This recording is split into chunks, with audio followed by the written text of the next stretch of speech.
Hello दोस्तों, स्वागत करती हूँ आपका आपके अपने यूट्यूब चैनल रामनीर क्लासेस में।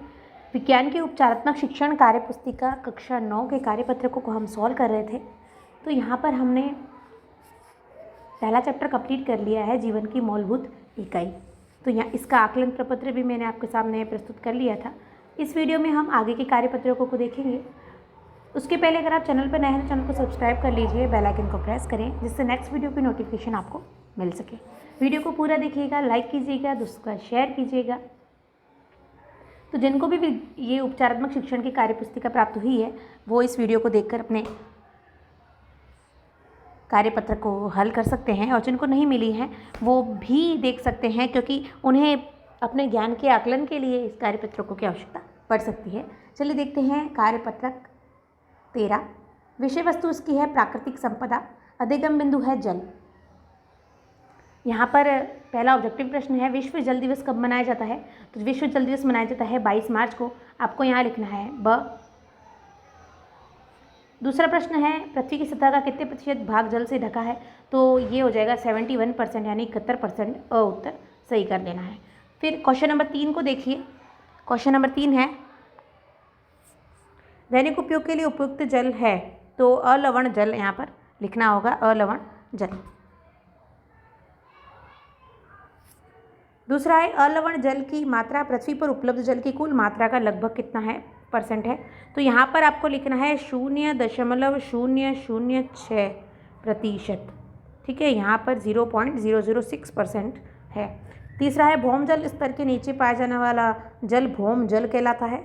चौथा है, भूमि में जल का रिसाव अंतः स्यंदन कहलाता है। यहाँ लिखना है अंतः फिर स्यंदन। ठीक है, अगला देखिए 5वां है, भौम जल स्तर के नीचे स्थित कठोर शैलों की परतों के बीच संचित भौम जल के भंडारों को जल भर कहते हैं। 6वां है, जल भरों के जल को सामान्यतः नलकूपों अथवा हैंडपंपों की सहायता से बाहर निकाला जाता है। 7वां है, जल की 3 अवस्थाएं हैं, ठोस, द्रव और गैस हैं। 8वां है, समय की मांग है कि प्रत्येक व्यक्ति जल का उपयोग मितव्ययता से करे। 9वां है, यदि पौधों को कुछ दिनों तक पानी न दिया जाए तो वो मुरझा जाते हैं। तो ये आपका कार्यपत्रक 13 कंप्लीट हो गया है। आगे देखिए कार्यपत्रक 14 को। विषय वस्तु प्राकृतिक संपदा, अधिगम बिंदु है जल।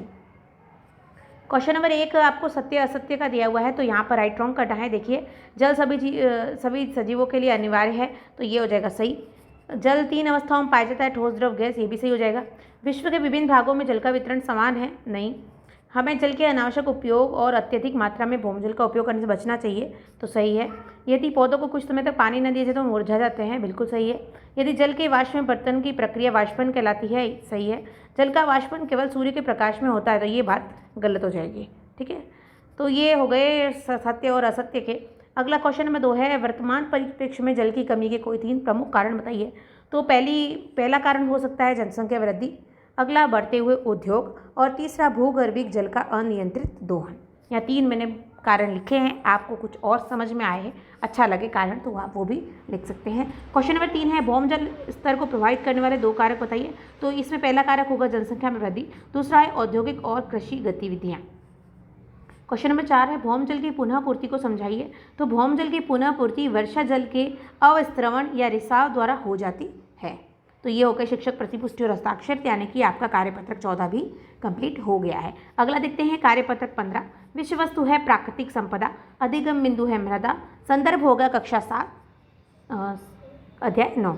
तो क्वेश्चन नंबर 1 देखिए, मृदा हमारे लिए किस प्रकार उपयोगी होती है? तो इसका उत्तर लिखेंगे, कृषि के लिए मृदा अनिवार्य है।